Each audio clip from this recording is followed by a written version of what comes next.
Hi guys, welcome to Mupari Training Academy. So guys, இன்னைக்கு நான் படிச்சா தாங்க மாட்டேன் அப்படின்றதுல பின்னாடி என்ன சரி எழுதி போடலையா அப்படின்னு கேட்பீங்க. ஆமா எழுதி போடல. இன்னைக்கு என்ன பண்ண போறோம்னு பாத்தீங்கன்னா ஒரு 2020 क्वेश्चंस ரிவிஷன் பண்ண போறோம். ஆனா இன்னைக்குமே தமிழும் இருக்கும், இங்கிலீஷும் இருக்கும், சைக்காலஜியும் இருக்கும், மேத்ஸும் இருக்கும். எல்லாமே கலந்து தான் இருக்கும். சோ 2020 क्वेश्चंस ரிவிஷன் பண்ற மாதிரி இருக்கும். சோ நமக்கு சைக்காலஜிக்கு இம்பார்ட்டன்ஸ் கொடுக்கக்கூடிய சீரிஸ் தான் இந்த நான் படிச்சா தாங்க மாட்டேன். சோ அந்த மாதிரி நம்ம இம்பார்ட்டன்ஸ் கொடுக்கும்போது நம்ம அந்த மென்டல் எபிலிட்டி அந்த ஸ்கில் வந்து கொஞ்சம் டெவலப் பண்ணிக்கலாம். ஓகேங்களா? சோ இன்னைக்கு அதனுடைய ஃபர்ஸ்ட் பார்ட்ல என்ன பார்க்க போறோம் அப்படின்னு பாத்தீங்கன்னா என்ன கேட்டிருக்காங்கன்னா இந்த क्वेश्चन ஃப்ரம் என்ன டாபிக் அப்படின்றத தெரிஞ்சுக்கோங்க. இங்கிலீஷ்ல தான் ஃபர்ஸ்டே வச்சிருக்கேன். ஸோ நீங்க லேட்டர் வந்து பிசி ஸ்டூடெண்ட்ஸா இருந்தாங்கன்னா ஜஸ்ட் இந்த இங்கிலீஷ் பார்ட் வருது இல்ல அதை ஸ்கிப் பண்ணிக்கோங்க. ஏன்னா அது உங்களுக்கு இப்போ தேவை கிடையாது. ஓகேவா? அது உங்களுக்கு இப்போ தேவையில்லை. நீங்க இங்கிலீஷ் பார்ட்டை மட்டும் ஸ்கிப் பண்ணிட்டு நீங்க வந்து தமிழ்ல இருந்து பார்க்க ஆரம்பிச்சிருங்க. தமிழ் மேக்ஸ் வந்து உளவியல் தேவை. ஸோ எஸ்ஐ ப்ரிப்பேர் பண்ணக்கூடியவங்களுக்கு இங்கிலீஷுமே முக்கியமான ஒன்றா இருக்கும். ஸோ இது என்ன டாபிக் அப்படின்னு பார்த்தீங்கன்னா டிகிரிஸ் ஆஃப் கம்பேரிசன். என்னது? Degrees of comparison. ஸோ நம்ம ஆல்ரெடி பார்த்துருக்கோம். நம்ம வந்து நான் படிச்சா தாங்க மாட்டேன் சீரீஸ்லேயே முன்னாடியே சொல்லிட்டேன். ஸோ டிகிரிஸ் ஆஃப் கம்பேரிசன்றது எதை பேஸ் பண்ண ஒன்று தான்? அட்ஜெக்டிவை பேஸ் பண்ண ஒன்று தான். ஓகேவா? அட்ஜெக்டிவை பேஸ் பண்ண ஒரு விஷயம் தான். இந்த அட்ஜெக்டிவை பேஸ் பண்ண ஒரு விஷயத்துல டிகிரிஸ் வந்து மூணா பிரிப்பாங்க. ஒன்று பாசிட்டிவ் டிகிரி, இன்னொன்று கம்பேரேட்டிவ் டிகிரி, இன்னொன்று சூப்பர்லேட்டிவ் டிகிரி. ஸோ மொத்தமாக 3 டிகிரியை வந்து நம்ம வந்து பிரித்து காமிச்சிருக்கோம். ஒரு அட்ஜெக்டிவ் வந்து இந்த 3 டிகிரிஸில் வந்து எப்படி தன்னோட ஃபார்மை வந்து சேஞ்ச் பண்ணிக்கும், எப்படி மாற்றிக்கும் அப்படின்றது தான் நம்ம சொல்லியிருந்தோம். ஸோ பாசிட்டிவ் டிகிரியில் எப்படி கண்டுபிடிக்கலாம்னா ஆஸ் இந்த மாதிரி டேஷஸ் இருந்தால் ஆஸ் இல்லைன்னா சோ ஆஸ் இந்த மாதிரி இருந்தால் அது என்ன டிகிரின்னு சொன்ன? Positive degree. அப்போ ஆஸ் இட் இஸ் என்ன அட்ஜெக்டிவ் இருக்கோ அதை அப்படியே போட்டுடலாம். ஓகேவா? இதே டேஷ் பக்கத்தில் தேன் அப்படின்னு ஒரு வார்த்தை இருந்துச்சுன்னா அது கம்பேரேட்டிவ் டிகிரி. ஸோ அப்போ நீங்கள் என்ன சேர்க்கணும்? இஆர் அப்படின்ற ஒரு வார்த்தையை சேர்க்கணும். இல்லை 3 syllable வேர்டாக இருந்ததுன்னா மோர் அப்படின்ற ஒரு வார்த்தையை சேர்க்கணும்னு சொல்லியிருந்தோம். சூப்பர்லேட்டிவ் டிகிரினா த பக்கத்தில் டேஷ் வரும். அப்போ சூப்பர்லேட்டிவ் டிகிரி சேர்க்கணும். இஎஸ்டி அப்படின்ற ஒரு வார்த்தையை சேர்க்கணும். இல்லைன்னா மோஸ்ட் அப்படின்ற ஒரு வார்த்தையை சேர்க்கணும் அப்படின்னு சொல்லிட்டு நம்ம ஆல்ரெடி ரிவிஷன் பண்ணியிருந்தோம். ஸோ இந்த மாதிரி தான் இருக்க போகுது இந்த ஒரு 5 கொஷின்ஸ். ஸோ நம்ம வேகமாக வந்து அந்த டிகிரிஸ் ஆஃப் கம்பேரிசன்ஸ் வந்து ரிவிஷன் பண்ணுற மாதிரியான ஒரு பார்ட்டாக தான் இருக்கும் நமக்கு ஃபர்ஸ்ட்டு. ஸோ அதை நம்ம ஃபர்ஸ்ட்டு கம்ப்ளீட் பண்ணி முடிச்சிடலாம். ஸோ இது ரீகால் பண்ணியிருக்கேன், ஞாபகம் வருதா எல்லாமே? ஸோ இப்போ நீங்கள் படிச்சு பாருங்க. Dheena's pencil is dash then Caroline அப்படின்னு சொல்லியிருந்தாங்க. நமக்கு மாடல் கொஸ்டின் பேப்பரில் கொடுத்த ஒரு கொஸ்டினும் கூட இது. So Dheena's pencil is dash than Caroline அப்படின்னு நீங்கள் பார்க்கும்பொழுது சூட்டபிள் டிகிரியை வச்சு நீங்கள் இதை ஃபில் பண்ணணும்னா இந்த டேஷுக்கு பக்கத்தில் எந்த வார்த்தை இருக்கு? தேன். அப்ப டேஷுக்கு பக்கத்துல தேன் இருந்தா அவர் என்ன டிகிரி?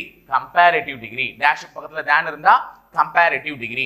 அப்ப கம்பேரேட்டிவ் டிகிரினாலே நமக்கு இங்க இருக்கக்கூடிய அட்ஜெக்டிவ் கூட யாரு சேரணுமா? அட்ஜெக்டிவ் கூட இஆர் சேரணும். அப்ப அட்ஜெக்டிவ் எங்க இருக்கு? அது லாஸ்டா இருக்கு பாருங்க, ஷார்பஸ்ட்னு இருக்கு. இஎஸ்டின்னு சேர்ந்திருக்கு. இஎஸ்டின்னு சேர்ந்தா அவர் என்ன டிகிரி? சூப்பர்லேட்டிவ். அப்ப இவர் ஆப்ஷன் கிடையாது. மோர் ஷார்ப் வரவே வராது. ஏன்னா ஷார்ப்ன்றது வந்து இட்ஸ் 2 syllable வேர்ட். ஷார்ப் அப்படின்னு வந்துடும். ஸோ 2 syllable வேர்டுன்னும் போது நம்ம இஆர் இஎஸ்டி சேர்க்கறது மூலமாவே அது 3 ஃபார்ம்லையும் சேஞ்ச் ஆயிடும். ஸோ அப்போ நம்ம அங்கே வந்து மோர்ன்ற வார்த்தையை யூஸ் பண்ண வேண்டிய அவசியமே கிடையாது. ஆஸ் ஷார்பர்ஸ்ன்றது பாசிட்டிவ் டிகிரிக்கு யூஸ் பண்ண வேண்டிய ஒரு வேர்டு. அப்போ கம்பேரிட்டிவ் டிகிரிக்கு நீ என்னதான் யூஸ் பண்ணணும்? ஷார்ப்பர். அப்போ இந்த டேஷ்ல வர வேண்டிய வார்த்தை ஷார்ப்பர். அப்போ Dheena's pencil is sharper then Caroline அப்படின்னு சொல்லணும். ஷார்ப்பர் அப்படின்னு சொல்லணும். ஓகேவா? ஸோ புரிஞ்சுச்சா இது? சரி, அடுத்தது செகண்ட் கொஸ்டின். ஸோ 5 கொஸ்டின்ஸ் இது ரிலேட்டடாக வச்சிருப்பேன். ஸோ மொத்தமாக 20 questions. English 5, Tamil 5, maths 5, reasoning 5ன்னு சொல்லிட்டு போயிடலாம். மேட்ச் த காலம் ஏ வித் காலம் பி. காலம் ஏல இருக்கிறத காலம் பியோட மேட்ச் பண்ண சொல்றாங்க. பட் நமக்கு ஆப்ஷன்ஸ்ல இங்க 2 இடத்துல பாசிட்டிவ் இருக்கு. தட் மீன்ஸ் அந்த மேட்ச் ஆஃப் ஃபாலோவிங்ல 2 பாசிட்டிவ் இருக்கு. அப்போ பாசிட்டிவா மேட்ச் பண்றதை விட நம்ம சூப்பர்லேட்டிவையும் கம்பேரேட்டிவையும் மேட்ச் பண்ணிட்டா ஓரளவுக்கு ஈஸியா இருக்கும். அப்போ கம்பேரேட்டிவா மேட்ச் பண்றதுக்கு முன்னாடி இந்த சி பாருங்களேன்.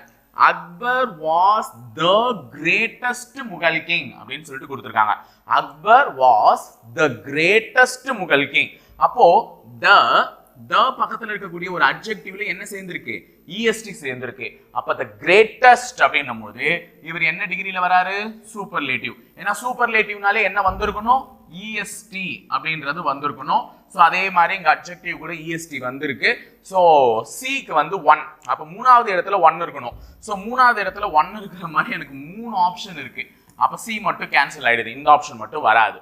சரி, சூப்பர்லேட்டிவ் கண்டுபிடிக்கிறதுக்கு என்ன பண்ணலாம்னா first the elephant is bigger than any other animal அப்ப தேன்னு இருக்கு, அந்த தேனுக்கு முன்னாடி ERன்றது இருக்கு. அப்போ கம்பேரிட்டிவ்னாலே ER, கம்பேரிட்டிவ்னாலே ER. அப்ப the elephant is bigger than any other animal னு வந்திருக்கு. So 2. அப்ப ஏவுக்கு 2 வரணும். So ஏவுக்கு 2 இருக்கிற மாதிரி ஒரே ஆப்ஷன் தான் இருக்கு. அங்கே முடிஞ்சிச்சு ஆப்ஷன் B. ஓகேவா? So no other plan is so costly as so as rough. இந்த soக்கும் asக்கும் நடுவுல ஒரு verb யூஸ் சாரி ஒரு adjective யூஸ் பண்ணிருக்காங்கனா இது பாசிட்டிவ் டிகிரி தான். சோ எது வேணாலும் மேட்ச் பண்ணலாம். சோ இது ஒரு பாசிட்டிவ் டிகிரி, இது ஒரு பாசிட்டிவ் டிகிரி மேட்ச் ஆயிடுச்சு. சோ மேட்ச் தி ஃபாலோவிங்ல இத மேட்ச் பண்ணி நம்ம என்ன பண்ணிட்டோம் பாத்தீங்கன்னா காமிச்சிட்டோம். ஓகேங்களா? சோ இது புரிஞ்சுச்சுங்களா? சோ அடுத்து போயிடலாமா? So third question, Malacca is the dash town in Malaysia அப்படினு சொல்லிட்டு கேக்குறாங்க. மலாக்கான்றது ஒரு மிகப்பெரிய டவுன். நம்ம ஆல்ரெடி டிகிரிஸ் ஆஃப் கம்பேரிசன் எடுக்கும் போதுமே இத பத்தி சொல்லிட்டு இருக்கோம். சோ மலாக்கா இஸ் தன் வந்திருக்கா, த பக்கத்துல டேஷ் வந்திருக்கு. அப்போ when there is a dash or gap or fill in the blank followed by the வேர்டை ஃபாலோ பண்ணி வந்துச்சுனாலே இங்க நீங்க என்ன யூஸ் பண்ணணும்? சூப்பர்லேட்டிவ் டிகிரி தான் யூஸ் பண்ணணும். அப்ப சூப்பர்லேட்டிவ் டிகிரினாலே என்ன சேர்ந்திருக்கணும்? EST சேர்ந்திருக்கணும். EST சேர்ந்திருக்கிற மாதிரி இருக்கக்கூடிய ஒரே ஆப்ஷன் ஓல்டஸ்ட். அப்ப Malacca is the oldest town in Malaysia. மலேசியால இருக்கக்கூடிய ஒரு ஓல்டஸ்ட் டவுன் தான் என்னன்னு பாத்தீங்கன்னா மலாக்கா. ஓகேவா? அடுத்து fourth question, identify the degrees of comparison. இப்படி கூட உங்களுக்கு क्वेश्चन கேட்கலாம். சோ ஒரு சென்டென்ஸ் கொடுத்துட்டு அந்த சென்டென்ஸ் என்ன கைண்ட் ஆஃப் டிகிரி அப்படினு ஒண்ணு கேட்கலாம். இப்போ இங்க கொடுத்திருக்காங்க பாருங்க, Batma is the most intelligent of all girls. நல்லா ஞாபகம் வச்சுக்கோங்க, Batma is the most intelligent of all girls. அப்ப தன்ற ஒரு வேர்ட் இருக்கு, த பக்கத்துல EST சேர்த்தா சூப்பர்லேட்டிவ். சோ இன்டெலிஜென்ட்ன்ற ஒரு அட்ஜெக்டிவ் தான் இங்க கொடுத்திருக்காங்க. இங்க என்ன கொடுத்திருக்காங்க? இன்டெலிஜென்ட். அப்போ இன்டெலிஜென்ட் அப்படின்னு சொல்லிட்டு இது ஒரு 5 சிலபிள், அதாவது 3 சிலபிள தாண்டிடுச்சுனாலே நீங்க அங்க ESTO அல்லது ERO போட்டு எந்த பயனும் இல்லை, ஒரு பயனும் இல்லை. ஓகேவா? அதுக்காக தான் அதுக்கு முன்னாடி என்ன சேர்க்கணும்னா more intelligent, most intelligent. So more intelligent எதுக்கு வரும்னு பாத்தீங்கன்னா கம்பேரிட்டிவ்க்கு வரும். மோர் இன்டெலிஜென்ட் எதுக்கு வரும்? Comparative degree. மோஸ்ட் இன்டெலிஜென்ட் எதுக்கு வரும்? சூப்பர்லேட்டிவ். அப்போ இங்க the most அப்படினு கொடுத்திருக்காங்க. மோஸ்ட் அப்படினாலே அது என்ன kind of degree? Superlative degree. So answer option is B. அப்ப கம்பேரிட்டிவ் அங்க வராது, சூப்பர்லேட்டிவ் தான் வரும். ஏன்றதை தெரிஞ்சுக்கிட்டீங்களா? சரி, இப்போ அடுத்தது 5th question, Chandra's handwriting is dash than that of Sona. இப்போ இன்னைக்கு நான் வந்து क्वेश्चंஸா ரிவிஷன் பண்ணலாம்னு சொல்லிட்டேன். ஆனா நான் கடைசில ரேபிட் ஃபயர் உங்களுக்கு வைக்க முடியாது இல்ல. அதனால இப்போ என்ன பண்ண போறீங்கன்னா 4 क्वेश्चन நான் எடுத்தா ஒரு क्वेश्चन நீங்க சொல்ல போறீங்க. அப்ப இந்த 5th क्वेश्चन வந்து உங்களுக்கான ஹோம்வொர்க். ஓகேவா? உங்களுக்கான ஹோம்வொர்க். அப்போ இந்த ஹோம்வொர்க் 4 क्वेश्चंस புரிஞ்சவங்க டெஃபினட்டா இந்த 5th क्वेश्चनக்கு ஆன்சர் பண்ணிடுவீங்க. என்ன கொடுத்திருக்காங்க? Chandra's handwriting is dash than that of Sona ன்னு கொடுத்திருக்காங்க. dash than that of Sona. அப்போ குட்டா, பியூட்டிஃபுல்லா, பெட்டரா, பெஸ்டா? சோ இது எதுவுமே எனக்கு பார்த்த மாதிரியே இல்லைன்னா நான் உங்களுக்கு ஒரு விஷயம் சொல்றேன், நல்லா ஞாபகம் வச்சுக்கோங்க. இந்த அட்ஜெக்டிவ்லயே டிஃப்ரெண்ட் அட்ஜெக்டிவ்ஸ் இருக்கும். இந்த பேடுன்னு எடுத்துக்கிட்டீங்கன்னு வச்சுக்கோங்க, இது வந்து பாசிட்டிவ் டிகிரியில பேடுன்னு சொல்லுவாங்க. ஓகேவா? இதுவே கம்பேரிட்டிவ் டிகிரியில வர்ஸ்ன்னு சொல்லுவாங்க. இதுவே வர்ஸ்ட் அப்படின்னு எதுல சொல்லுவாங்கன்னா சூப்பர்லேட்டிவ் டிகிரியில சொல்லுவாங்க. ஓகேவா? சோ இதே மாதிரி தான் குட்ன்ற ஒரு வார்த்தை, good positive degree, better comparative degree, best is the superlative degree. So இதனுடைய 3 ஃபார்ம்ஸ் நான் சொல்லிட்டேன். இந்த ஃபார்ம்ஸை வச்சு இந்த டேஷ்ல யார் வருவான்றதை நீ கரெக்டா சொல்லிட்டேன்னா யூ ஆர் ராக்கிங் அப்படின்னு தான் நான் சொல்லுவேன். சோ பார்க்கலாம். ஓகேவா? சோ இதுவரையும் பிசி ஸ்டூடெண்ட்ஸ்மே என்ன பண்ணிருப்பீங்க? வீடியோ ஸ்கிப் பண்ணிட்டு வந்திருப்பீங்க. இப்போ நம்ம தமிழுக்கு போறோம். ஓகேவா? தமிழ் வந்து விட்டது. சரி, ஆரம்பிப்போமா? தமிழ் இனிமே எல்லாருக்குமே இது காமன் தான். பிசியா இருக்கட்டும், எஸ்ஐயா இருக்கட்டும், எல்லாருக்குமே இது மேல ஒண்ணுதான். சோ பார்க்கலாம். நல்ல குடும்பம் என்பது பல்கலைக்கழகம். விடைக்கேற்ற வினாவை தேர்ந்தெடு. ஆல்ரெடி நம்ம நிறைய பார்த்துட்டோம். விடைக்கேற்ற வினாவை தேர்ந்தெடுன்றதெல்லாம் ஒரு சிம்பிளான எக்ஸசைசஸ். இதுல இருந்து கண்டிப்பா டெஃபினட்டா क्वेश्चंसமே உனக்கு வந்துகிட்டு தான் இருக்கு. அந்த क्वेश्चंसமே நீ கரெக்டா அட்டெண்ட் பண்ணா மட்டும்தான் அந்த மார்க் உனக்கு வந்து சேரும். அது 0.5 ஆனா இருக்கலாம், 1 ஆனா இருக்கலாம். சோ உனக்கு வந்து சேரணும்னா இந்த விடைக்கேற்ற வினாவை எக்ஸசைஸ்ல ரொம்ப நல்லா பண்ணுங்க. பட் in some cases இதுல சில கன்ஃபியூஷன்ஸ் மட்டும் வரும். அந்த கன்ஃபியூஷன்ஸை வந்து லிட்டரலா நீ பிரேக் அவுட் பண்ணா மட்டும்தான் இந்த क्वेश्चंसக்கான மார்க் வந்து உனக்கு ஃபுல்லா வந்து சேரும். சோ அதனால நல்லபடியா பார்த்து வச்சுக்கோங்க. ஃபர்ஸ்ட் என்ன கொடுத்திருக்காங்கன்னா நல்ல குடும்பம் என்பது பல்கலைக்கழகம். நல்லது ஒரு குடும்பம் பல்கலைக்கழகம். அப்ப நல்ல குடும்பம் எது அப்படின்னு கேட்டாங்கன்னா அதோ அவங்க தான் நல்ல குடும்பம் அப்படின்னு தான் பதில் சொல்ல முடியுமே தவிர பல்கலைக்கழகம்லாம் சொல்ல முடியாது. பல்கலைக்கழகம் என்பது ஒரு யூனிவர்சிட்டி. அப்ப நல்ல குடும்பம் என்பது என்ன அப்படின்ற இந்த கேள்விக்கு தான் பதில் என்னவா வந்து அமையும்? பல்கலைக்கழகம். சோ நல்ல குடும்பம் என்பது எப்படிப்பட்டதுன்னா, நல்ல குடும்பம் என்பது ஒரு பல்கலைக்கழகத்தை போன்றது அப்படின்னு சொன்னாங்கன்னா இந்த கேள்விக்கு சொல்லலாம். ஆனா நல்ல குடும்பம் என்பது என்ன? நல்ல குடும்பம் என்பது பல்கலைக்கழகம். அப்ப சி த ஆன்சர். நல்லா ஞாபகம் வச்சுக்கோங்க. சில நேரத்துல இதையும் யோசிக்க தோணும். நல்ல குடும்பம் என்பது எப்படிப்பட்டதுன்னா, நல்ல குடும்பம் என்பது ஒரு பல்கலைக்கழகம் அப்படின்னு சொல்ல தோணும். ஆனா நல்லா கவனிச்சுக்கோங்க, நல்ல குடும்பம் என்பது ஒரு பல்கலைக்கழகத்தை போன்றது அப்படின்னு சொன்னா அதோட ஒத்து பேசுற மாதிரி தான் எப்படிப்பட்டது அப்படின்ற கேள்வியை நீ எழுப்பணும். ஆனா நல்ல குடும்பம் என்பது என்ன? நல்ல குடும்பம் என்பது ஒரு பல்கலைக்கழகம் அப்படின்னு சொல்லிட்டு போயிடலாம். So answer C. புரிஞ்சுச்சா? சரி, அடுத்தது 7th one. ஓகேவா? அது ஒரு மாம்பழம், விடைக்கேற்ற வினாவை தேர்வு செய்க அப்படின்னு சொல்லிருக்காங்க. அது ஒரு மாம்பழம், விடைக்கேற்ற வினாவை தேர்வு செய்க. அப்போ முதல் கேள்வி பாருங்க, அது மாம்பழமா அப்படின்னு நான் கேள்வி கேட்டேன்னா அப்ப அவன் கண்ணுக்கு என்ன தெரியுது? அது ஒரு மாம்பழம் மாதிரி தெரியுது. அப்ப அது மாம்பழமா அப்படின்னு கேட்டா ஆமாம் அது மாம்பழம், இல்லை அது மாம்பழம் இல்லை. இந்த ரெண்டு விதத்துலதான் பதில் சொல்ல முடியும். அப்ப இந்த மாதிரி ஒரு கேள்வி கேட்டிருந்தா, அது மாம்பழமான்னு கேட்டிருந்தா ஆமாம் அது மாம்பழம், இல்லை அது மாம்பழம் இல்லை அப்படின்னு தான் சொல்லியிருப்பே தவிர அது ஒரு மாம்பழம்ன்ற பதில நீ சொல்ல மாட்டேன். ஓகேவா? அதனால அந்த கேள்வி வராது. அது யாருடைய மாம்பழம் அப்படின்னு கேட்டிருந்தா அது கண்ணனுடைய மாம்பழம், அது இவனுடைய மாம்பழம், அது அவளுடைய மாம்பழம், ஏதாவது ஒண்ணுத்தை நீ சொல்லியிருப்ப. சோ அது யாருடைய மாம்பழம்னு உன்னால என்ன பண்ணிருக்க முடியாது? கேள்வியை கேட்டிருக்க முடியாது. ஏன்னா இந்த கேள்விக்கான பதில் இது இல்லை. ஓகேவா? அப்ப அது என்ன அப்படின்னு இந்த கேள்வி கேட்கலாம். ஆனா டெஃபினட்டா கேட்கலாம். அதுவும் அந்த டேபிள்ல இருக்கு, அது என்ன? அது ஒரு மாம்பழம் அப்படின்னு நம்ம வேணா அப்ப பதில சொல்லியிருக்கலாம். அப்ப இந்த பதில வர வைக்கிறதுக்கான கேள்வி இவர் தானே தவிர இவங்க எல்லாம் யாருமே கிடையாது. ஓகேவா? அப்ப 7வது கேள்வியுடைய ஆன்சர் என்னது? சி. சரியா? அடுத்தது 8வது கேள்வி. 8வது கேள்வி என்ன கேட்டிருக்காங்கன்னா ஈஸியான கேள்வி, ப்ரீவியஸ் இயர் क्वेश्चंसும் கூட. தமிழ்நாட்டின் தலைநகரம் சென்னை, விடைக்கேற்ற வினாவை தேர்ந்தெடுன்னு சொல்லியிருக்காங்க. அப்ப தமிழ்நாட்டின் தலைநகரம் சென்னை அப்படின்னாலே நமக்கு இந்த ஆன்சரை வர வைக்கிறதுக்கு எந்த மாதிரியான கேள்வியை எழுப்பியிருப்போன்றது ஊருக்கே தெரியும். தமிழ்நாட்டின் தலைநகரம் எது அப்படின்னு கேட்டிருந்தா எல்லாருமே என்ன சொல்லுவீங்க? தமிழ்நாட்டின் தலைநகரம் சென்னை. நல்ல வேலை டெல்லின்னு சொல்லாம விட்டுருவாங்க. ஓகேவா? அப்ப தமிழ்நாட்டின் தலைநகரம் என்னது? சென்னை அப்படின்றது. இந்த சென்னைன்ற பதில நான் வர வைக்கிறதுக்கு எதுன்ற கேள்வி கேட்டிருந்தா சரியா இருந்திருக்கும். சோ ஆன்சர் தமிழ்நாட்டின் தலைநகரம் எது. அப்போ தமிழ்நாட்டின் தலைநகரம் சென்னை தானா அப்படின்னு கேட்டா ஆமாம் சென்னை தான் அப்படின்னு சொல்லலாம். தமிழ்நாட்டின் தலைநகரம் எங்க உள்ளதுன்னா தமிழ்நாட்டின் தலைநகரம் இந்த திசையில் உள்ளது அப்படின்ற மாதிரி சொல்லலாம். சென்னை எதற்கு தலைநகரம்னா சென்னை தமிழ்நாட்டிற்கு தலைநகரம் தான் சொல்ல முடியுமே தவிர இந்த பதில் வர வைக்கிறதுக்கான கேள்வியா யார் இருந்திருப்பா? ஏ. அப்ப தமிழ்நாட்டின் தலைநகரம் எது? தமிழ்நாட்டின் தலைநகரம் சென்னை இப்படி சொல்லிருக்கலாம். ஓகேவா? சோ ஏ ஆப்ஷன்ஸ் தான் 8வது கேள்விக்கு. சோ அடுத்தது உங்களுக்கும் ஒரு क्वेश्चन கொடுக்குறேன், பதில் சொல்லுங்க. எப்படி இங்கிலீஷ்க்கு சொல்ல போறீங்களா அதே மாதிரி. இப்போ 9th क्वेश्चन பாருங்க. கண்ணன் இதயம் விசாலமானது, இந்த விடைக்கேற்ற வினாவை தேர்வு செய்க அப்படின்னு சொல்லி கொடுத்திருக்காங்க. என்ன அப்படின்னு பாத்தீங்கன்னா கண்ணனுடைய இதயம் விசாலமானது. விசாலம்னாலே ரொம்ப அன்பெல்லாம் பொங்கி ரொம்ப விரிஞ்சு பறந்து கிடக்கும். அவன் எதை இருந்தாலும் அக்செப்ட் பண்ணிப்பான், கஷ்டமா இருந்தாலும் இன்பமா இருந்தாலும் எல்லாத்தையுமே அக்செப்ட் பண்ணிப்பான். விசாலமானது, ரொம்ப நல்ல பையன். அப்போ இந்த ஒரு क्वेश्चन கேட்டா கரெக்டா இருக்குமான்றத பாருங்க. கண்ணன் இதயம் விசாலமானது அப்படின்னா கண்ணன் இதயமா விசாலமானது? இது வந்து அதிர்ச்சியா கேட்கிற மாதிரி இருக்கு. இப்ப நான் ஒருத்தரை பத்தி சொல்றேன், அவன் ரொம்ப நல்ல பையனா, அவனா நல்ல பையன் அப்படின்ற மாதிரி இருக்கு. அப்ப என் பதிலுக்கான கேள்வியா தான் இது வருமே தவிர இந்த கேள்விக்கான பதிலா அது வராது. அப்ப ஆன்சர் இது தப்பு. யார் இதயம் விசாலமானது இது கேட்கலாம். ஓகேவா? இந்த क्वेश्चन கரெக்டா இருக்கும். யாருடைய இதயம் விசாலமானது? கண்ணனுடைய இதயம் தான் விசாலமானது. அப்ப யாருடைய இதயம் விசாலமானது என்ற கேள்விக்கு கண்ணன் அப்படின்ற ஒரு பதில் வருதுன்னா B option is the right answer. ஓகேவா? இப்போ தமிழ்ல உங்களுக்கான क्वेश्चन என்ன அப்படின்றத பாத்துக்கோங்க. துர்கை சக்தியான தெய்வம், இந்த விடைக்கேற்ற வினாவை தேர்வு செய்க. துர்கை சக்தியான தெய்வம். இதுக்கு துர்கை சக்தியற்ற தெய்வமா அப்படின்னு நம்மளால கேள்வி கேட்க முடியுமா? துர்கை சக்தியான தெய்வமா அப்படின்னு நம்மளால கேள்வி கேட்க முடியுமா?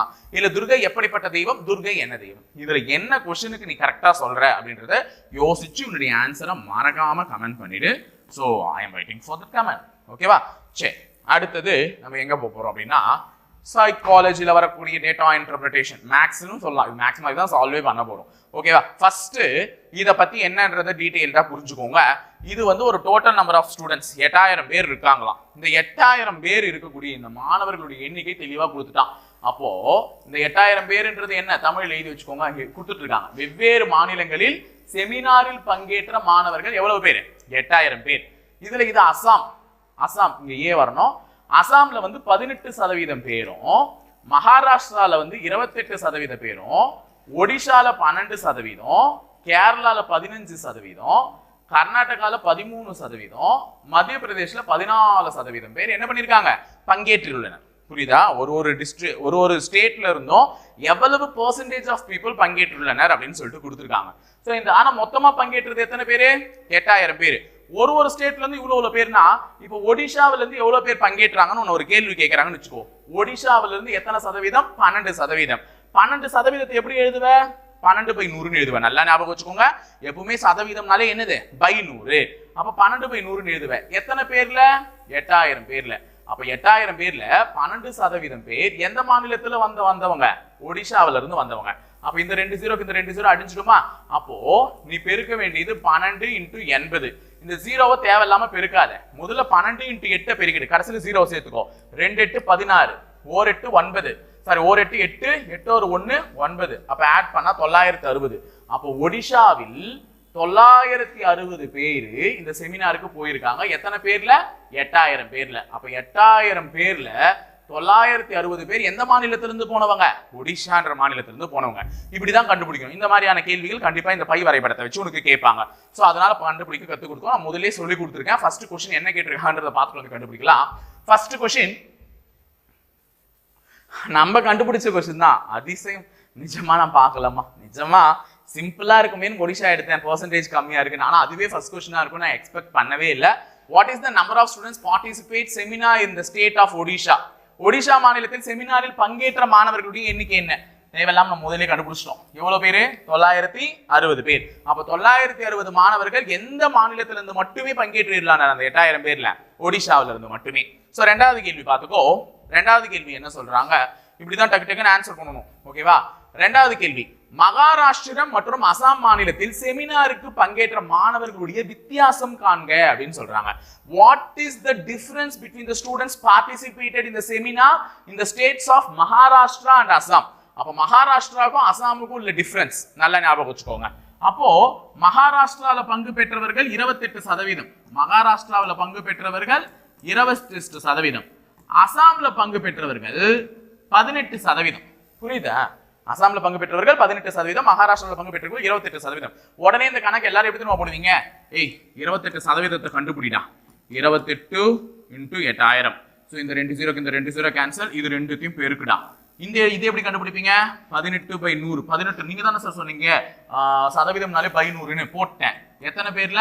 8000 பேர்ல. மறுபடியும் இந்த 2 0க்கு இந்த 2 0 கேன்சல். 18 80 பெருக்கி இதுக்கு ஒரு விடை வரும், இதுக்கு ஒரு விடை வரும். ரெண்டுத்தையும் கழிச்சு விடையை கண்டுபிடிக்கணும்.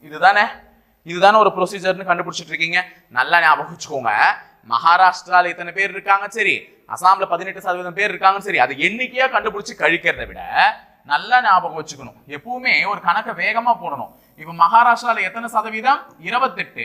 அசாம்ல எவ்வளவு சதவீதம்? 18. இந்த ரெண்டுத்துக்குள்ள வித்தியாசம் தான் கேட்கறாங்க. ரெண்டுத்துக்குள்ள வித்தியாசம் எவ்வளவு? 10%. அது முதல்ல சதவீதத்துல கண்டுபிடிச்சிரு. எதுக்கு ரெண்டுத்தையும் எண்ணிக்கை கண்டுபிடிச்சு டைம் வேஸ்ட் பண்ணிட்டு இருக்கேன்? ரெண்டுத்தையும் சதவீதத்துல கண்டுபிடிச்சிரு. அப்ப 28%ல 18% போச்சுன்னா எவ்வளவு சதவீதம்? 10%. இந்த 10% தான் எவ்வளவுன்னு அவங்க நம்மள கேட்கறாங்க. ஈஸியா கண்டுபிடிக்கலாம்ல. அப்ப இந்த 2 0க்கு இந்த 2 0 கேன்சல். அப்ப 10 × 80 என்னமா வரும்? 2 0 வரும். ஏன்னா இங்க 2 0 இருக்கு. 8 1 8, 2 0 போட்டா 800.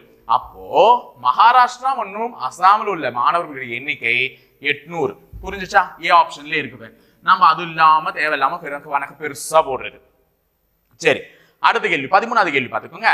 What is the ratio between the students in the states of Kerala and Odisha? Kerala Odisha டெஃபினட்டா பார்த்து வச்சுக்கோங்க. எதை ஃபர்ஸ்ட் சொல்லணும், எதை ரெண்டாவதா சொல்லணும்? கேரளா மற்றும் ஒடிஷா மாநிலத்தில் உள்ள மாணவர்களுடைய விகிதம் கேட்டிருக்காங்க. விகிதம்னா ரேஷியோ. அப்ப கேரளாவிலையும் ஒடிஷாவிலையும் உள்ள ரேஷியோ கேட்டிருக்காங்க. கேரளா ஒடிஷா. நல்லா என்ன கேட்கிறாங்களோ அதை ஃபர்ஸ்ட் எழுதிரு. ஃபர்ஸ்ட் கேரளா கேட்டிருக்காங்க, அடுத்ததுதான் ஒடிஷா. கேரளாவில் எத்தனை சதவீதம்? 15%. ஒடிஷாவில் எத்தனை சதவீதம்? 12%. இதை நீ உட்காந்து அப்பயும் எண்ணிக்கை கண்டுபிடிச்சு அடிக்கணும்னு அவசியமே இல்லம்மா. கேரளால 15% எவ்வளவு பேரு? ஒடிஷால 12% ஆல்ரெடி கண்டுபிடிச்சுமே சார் 960 அப்படின்னு சொல்லிட்டு அதெல்லாம் கண்டுபிடிக்க வேண்டிய அவசியமே கிடையாது. டைரக்டா இந்த ரேஷியோ அந்த பெர்சன்டேஜ் அடிச்சு கொடுத்துருங்க. இப்ப 15 12ன்னு இருக்கா? 15 3வது வாய்ப்பாட்டுல வரும், 12 3வது வாய்ப்பாட்டுல வரும். 15 எத்தனை முறை வரும் 3வது வாய்ப்பாட்டுல? 5 முறை. 12 எத்தனை முறை வரும்? 4 முறை. So the ratio between Kerala and Odisha இந்த செமினார்ல பங்கேற்ற மாணவர்களுடைய அந்த விகிதம் வந்து கேரளா மற்றும் ஒடிஷால எவ்வளவுன்னு பாத்தீங்கன்னா 5:4. புரியுதா? தேவையில்லாம அந்த எண்ணிக்கையை கண்டுபிடிச்சு டைம் வேஸ்ட் பண்ணிட்டு இருக்காதீங்க. அப்ப இந்த கேள்வியினுடைய பதில் 5:4. இன்னொரு விஷயம் சொல்லிடுறேன், இங்க 4:5 கூட இருக்கும். நீ 5:4 தான் திருப்பி கொடுத்துருக்காங்கன்னு நினைச்சுக்காத. ஃபர்ஸ்ட் கேரளா கேட்ட கேரளாக்கான ரேஷியோ 5, ரெண்டாவது ஒடிஷா கேட்ட ஒடிஷாக்கான ரேஷியோ 4 இருக்கு பாருங்க இங்க ஆப்ஷன்ல. தவறுதலா போய் இதை பார்த்து ஒன் ஸ்டேட் பண்ணிட்டேன்னா அவ்வளவுதான், முடிஞ்சிருச்சு. அதெல்லாம் தப்பு. அடுத்தது, what is the total number of students enrolled in Assam, Karnataka and Kerala? Assam, Karnataka and Kerala together.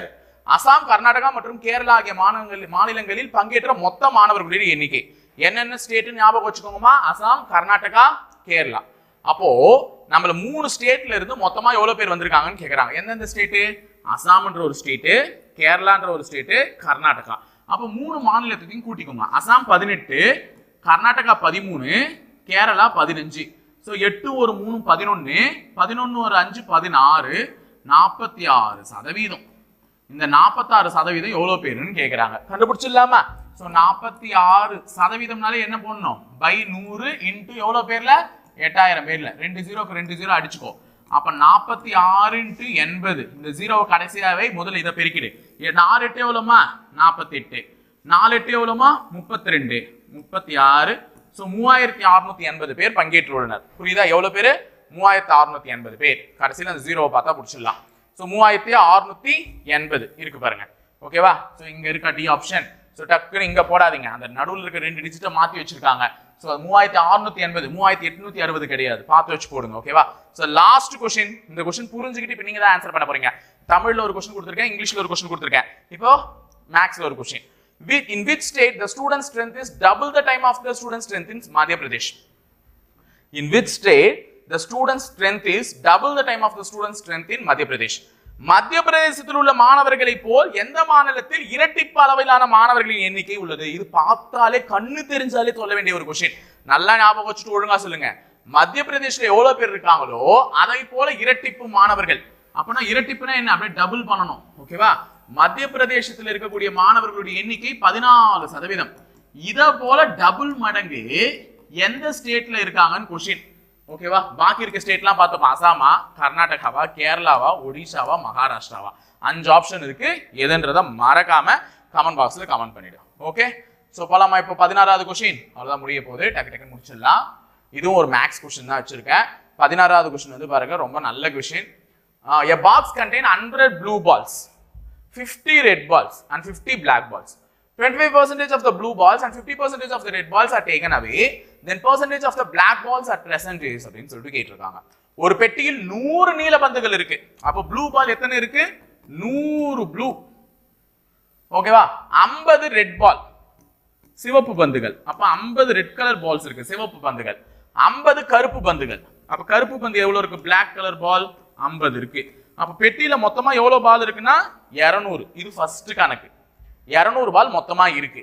இப்போ அதுல இருந்து 25% நீல பந்துகளும் மற்றும் 50% சிவப்பு பந்துகளும் வெளியே எடுக்கப்பட்டது. நல்லா ஞாபகம் வச்சுக்கோங்க.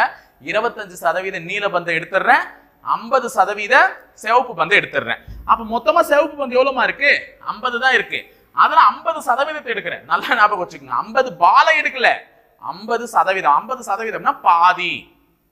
100%த்துல பாதி 50%. அப்ப 50ன்றதுதான் 100%. மொத்தமா இருக்கக்கூடிய பந்துகள். இதுல 50% நான் எடுக்கிறேன்னா 25 பால் எடுத்துறேன். அப்ப ரெட் கலர் இப்ப என்கிட்ட எவ்வளவுதான் இருக்கும்? 25 தான் இருக்கும். நல்லா ஞாபகம் வச்சுக்கோங்க. ரெட் கலர் என்கிட்ட 25 தான் இருக்கும். ஏன்னா 50% பாலை எடுத்துட்டேன். சூப்பர். அடுத்தது 25% நீல பந்துகள் எடுக்கப்படுது. நீல பந்துகள் என்கிட்ட 100 இருக்கு. நீல பந்துகள் என்கிட்ட எவ்வளவு இருக்கு? 100 இருக்கு. அதுல 25% எடுத்துருன்றாங்க. 25% எவ்வளவு? 100க்கு எவ்வளவு சதவீதம் கேட்கறாங்களோ அது அவ்வளவே தான். அப்ப 100க்கு 25% என்பது 25 தான். அப்போ ப்ளூ கலர் பாலை வந்து 25% எடுக்க சொல்றாங்க போது எவ்வளவு எடுத்துடணும்? 25 எடுத்துடணும். அப்ப பேலன்ஸ் எவ்வளவு இருக்கும்? 75. அப்ப 100ல இருந்து 25% பால் எடுத்துட்டா 25 பால் வெளியே போயிடும். அப்போ மிச்சம் இருக்கிறது 75. பிளாக் பால் எடுக்கவே சொல்லல. அப்போ பிளாக் பால் எவ்வளவு இருக்குதோ அது அப்படியே தான் இருக்கும். இப்ப கணக்கு போடுங்களேன். 10 7 3 10 5. அப்ப 50 பாலை வெளியே எடுத்துட்டேன். அப்ப முதல்ல 200 பால் இருந்துச்சு, 50 பாலை வெளியே எடுத்துட்டேன். இப்ப 150 பால் தான் இருக்கு. அதனால தான் கேள்வி கேட்கறாங்க. எனில் தற்போது நல்லா கவனிங்க எனில் தற்போது பெட்டியில் இருக்கும் கருப்பு பந்துகளின் சதவீதம் என்ன? தற்போது பெட்டியில் இருக்கும் கருப்பு பந்துகளின் சதவீதம் என்ன? அப்போ மொத்தமா இப்ப எவ்வளவு பால் இருக்கு? 150 பால் இருக்கு. தற்போது எவ்வளவு பால் இருக்கு? மொத்தமா 150. அதுல கருப்பு பால் எவ்வளவு இருக்கு? 50. கருப்பு பால் எவ்வளவு இருக்கு? 50. அதனுடைய சதவீதம் என்னன்னு கேக்குறாங்க. சதவீதம்னாலே 100ஆல பெருக்கி சொல்லணும். அப்போ 150 பால்ல 50 பால் கருப்பு பால்னா அது எவ்வளவு சதவீதம் கேக்குறாங்க. சோ அடி இது ஒரு முறை, இது 3 முறை 50வது வாய்ப்பாட்டுல. அப்ப 100/3 வரும். 100/3னாலே கண்ணை மூடிட்டு 33.33 வரும். அதை எப்படி எழுதலாம்? 33 1/3% எழுதலாம். So answer option is B. ஓகேவாமா? சரியா போச்சா? சரி, இந்த கணக்கு ஒழுங்கா புரிஞ்சுக்கிட்டு பண்ணுங்க. ஈஸியான ஒரு கணக்கு தான். அடுத்தது, a gold chain is sold for rupees 14,500 at a loss of 20%. What is the cost price of gold chain?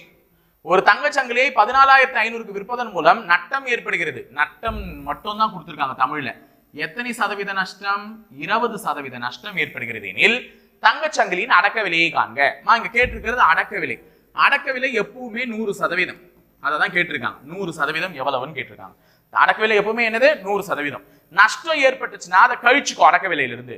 லாபம் ஏற்பட்டுச்சுன்னா அது அடக்க விலையில இருந்து கூட்டிக்கோ. இப்ப இவங்க என்ன சொல்லிருக்காங்க? லாஸ், நஷ்டம் ஏற்பட்டிருக்கு. எத்தனை சதவீதம்? 20%. அப்ப 20%னாலே 100ல இருந்து 20 போச்சுன்னா 80%க்கு தான் வித்து இருக்கான். அந்த வித்த விலை தான் எவ்வளவுனா 14,500. அப்படின்னா இந்த 100% என்னன்னு கேட்கறான்? குறுக்கு பெருக்கல். அவ்வளவுதாமா. இது எக்ஸ்ன்னு வச்சுக்கிட்டீங்கன்னா குறுக்கு பெருக்கல் பண்ணுங்க. அப்போ 14,500 × 100 is equal to 80 × x. நம்ம x அடக்க விலை தான் தேவை. அப்ப 80 இந்த பக்கம் தள்ளுங்க. இந்த பக்கம் எடுத்துட்டு வாங்க. 14,500 × 100 divided by 80. சோ 20வது வாய்ப்பாட்டுல அடிச்சா இவர் 5 முறையா, இவரு 4 முறை. அடிச்சு பாருங்க. 12 எத்தனை முறைமா வருது? 3 முறை வருது 4வது வாய்ப்பாட்டுல. திருப்பி இங்க 2 மீந்து இருக்குமா? 25. 25ல எத்தனை முறை வரும்? 6 முறை. 24. ஓகேவா? சோ மிச்சம் 1 மீறுமா? அந்த 1 10 ஆயிடுமா? 10ல எத்தனை 4 இருக்கு? 2 4 இருக்கு. மிச்சம் 2 மீறும். அந்த 2 20 ஆயிடுமா? 20ல எத்தனை 4 இருக்கு? 5 4 இருக்கு. 20ல எத்தனை 4 இருக்கு? 5 4 இருக்கு. அப்ப 3625 × 5. சோ 5 5 25, 2 5 10, 12. So 1 remainder. 6 5 30, 31, 3 ரிமைண்டர். 3 5 5 18. அப்ப 18,125 ஆன்சர். ஓகேவா? 18,125 ஆன்சர். சரியா போச்சா? சரி, அடுத்தது 18வது question. What will be the measurement of the angle made by the hands of the clock when the time is 7:20? 7:20 மணியின் போது கடிகாரத்தில் உள்ள 2 முட்களும் ஏற்படுத்தும் கோண அளவு என்னன்னு சொல்லிட்டு கேக்குறாங்க. மணி 7:20 ஆகுது. சோ ஃபார்முலா ஈஸி, உங்களுக்கே தெரியும். So 11/2 into minutes minus 30 into hour. இதுதான் ஃபார்முலா. ஓகேவா? சோ இந்த ஃபார்முலால அப்ளை பண்ணிடுங்க. சோ 11/2 மினிட்ஸ் எவ்வளவுமா? 20 நிமிஷம். சோ 20 minus 30 into hour வந்து 7. சோ இது 210 வரும். ஏன்னா 7 21 0 அப்படியே இறக்கிறேன். இது அடிச்சா 10. சோ 110 வரும். அப்ப 210ல 110 போச்சுன்னா 100 டிகிரி. அவ்வளவுதாமா. சோ ஆன்சர் இது மாடுலஸ் போட்டிருப்பேன் ஆக்சுவலா இந்த இடத்துல.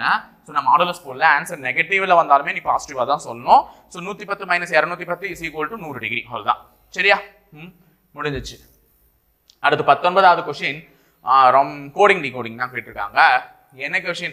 இந்த மாதிரி ஒரு விஷயத்தை இப்படி மாத்தறேன் அப்படி மாத்தறேன்னு சொன்னாலும் எதையுமே மாத்த வேணாம். கடைசியில படி மனித ரத்தம் எந்த நிறமாக இருக்கும் சொல்லிட்டு கேட்டிருக்காங்க. மனித ரத்தம் எந்த நிறமாக இருக்கும்? சிவப்பு நிறமாக இருக்கும். அந்த சிவப்பு நிறத்தை என்னன்னு சொல்றாங்க?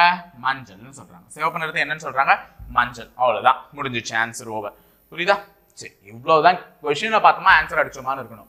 அடுத்து 20வது கேள்வி டைம் அண்ட் ஒர்க்ல இருந்து கேட்டிருக்கோம். உங்களுக்கு இது கொடுக்க முடியுமா? போட்டுருவீங்களா? அப்பா சில பேர் டவுட்னு சொல்லுவீங்க. அதனா கூட சால்வ் பண்ணிருப்பீங்க கத்து கொடுத்தது. இது நம்ம நடத்திடலாம், ஒன்றும் பிரச்சனை இல்லை. 12 men can do a piece of work in 24 days.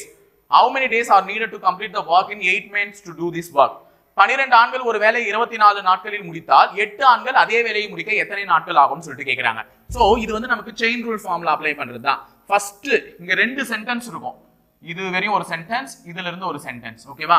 அப்ப ஃபர்ஸ்ட் சென்டென்ஸ்ல இருக்கக்கூடிய ஆண்கள் men எத்தனைன்னு பாத்தீங்கன்னா 12. டே எத்தனைன்னு பாத்தீங்கன்னா 24. செகண்ட் சென்டென்ஸ்ல men 2 வந்து 8 பேர். டே 2 முடிக்க எத்தனை நாள் ஆகும்ன்றது தான் கேள்வி. ஃபார்முலாவே m1 into d1 is equal to m2 into d2. ஃபார்முலாலாம் கிடையாது, செயின் ரூல் அவ்வளவுதான். இது ஆல்ரெடி நம்ம டைம் அண்ட் ஒர்க் வீடியோலயே போட்டிருப்போம். ஸோ இங்க போட்டு பாருங்க, அங்க இருக்கிறத அப்படியே அப்ளை பண்ணுங்க.